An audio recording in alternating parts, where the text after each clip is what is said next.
संत नहीं होते इस जगत में तो जल मरता संसार। कभी ये पंक्तियां सिर्फ भक्ति का हिस्सा लगती थी, लेकिन आज जब धरती तप रही है, जब इंसान अपनी सुविधाओं में कैद हो चुका है, जब प्रकृति चुपचाप सब कुछ सह रही है, तब ये पंक्ति एक चेतावनी बनकर हमारे सामने खड़ी है। नमस्कार, आप देख रहे हैं ई न्यूज और मैं हूं मुकेश दादीज। आज जो तस्वीर में आपको दिखाने जा रहा हूं वो सिर्फ एक खबर नहीं है, वो एक आईना है जिसमें हम सबको खुद को देखना होगा। एक तरफ हम हैं जो इस भीषण गर्मी में अपने घरों में बैठे हैं, ऐसी की ठंडी हवा में, कूलर की राहत में, अपने आराम में, अपनी दुनिया में खोए हुए। और दूसरी तरफ वो संत समाज है जो इसी तपती धूप में, जहां जमीन जल रही है, हवा आग बन चुकी है, वहां बैठकर हवन यज्ञ कर रहा है, तप कर रहा है और संघर्ष कर रहा है। लेकिन सवाल यह है कि ये संघर्ष किसके लिए है? क्या ये अपने लिए लड़ रहे हैं? क्या ये किसी पद के लिए आंदोलन कर रहे हैं? क्या ये किसी राजनीतिक लाभ के लिए खड़े हुए हैं? तो नहीं, ये लड़ाई है उन बेजुबान जीवों के लिए, उन पक्षियों के लिए, उन जंगलों के लिए जो बोल नहीं सकते लेकिन मर जरूर सकते हैं। आज बात हो रही है भैराणा धाम की, वो भैराणा धाम जिसे दादू पंथ का हरिद्वार कहा जाता है। वो स्थान जहां संत शिरोमणि दादू दयाल जी महाराज की मोक्ष स्थली है।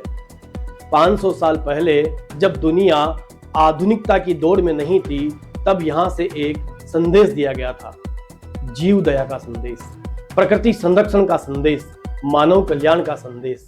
लेकिन आज वही स्थान जिसने दुनिया को जीना सिखाया, आज खुद अपने अस्तित्व की लड़ाई लड़ रहा है।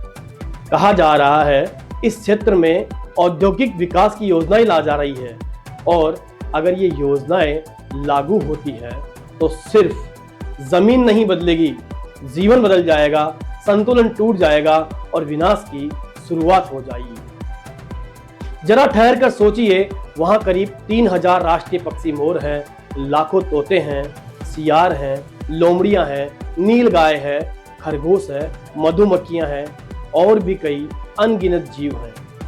ये सब सिर्फ जानवर नहीं हैं, ये उस प्रकृति का हिस्सा है जिस पर हमारा जीवन टिका है।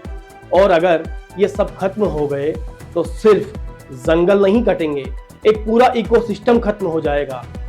वो पेड़ जो हमें ऑक्सीजन देते हैं, वो जड़ी बूटियां जो हमारी दवा हैं, और वो मिट्टी जो जीवन को जन्म देती है, सब धीरे धीरे खत्म हो जाएगा।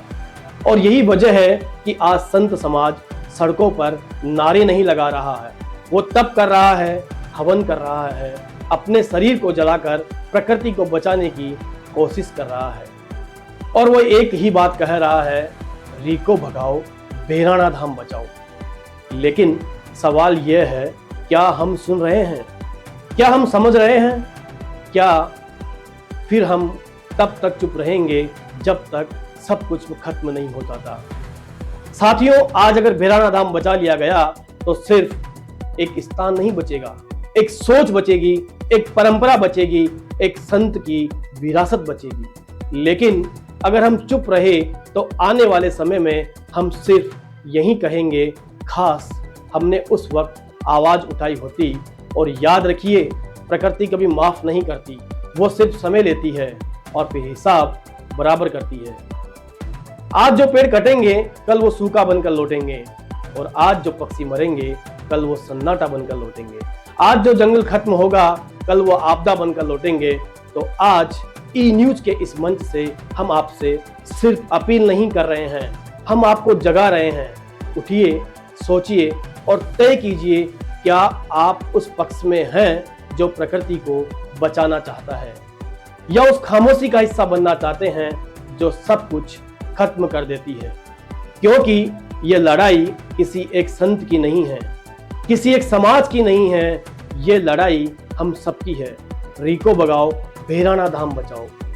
कल फिर मिलेंगे एक नई सच्चाई के साथ, तब तक जुड़े रहिए ई न्यूज के साथ। और याद रखिए, अगर आज नहीं जागे तो कल बहुत देर हो जाएगी। नमस्कार।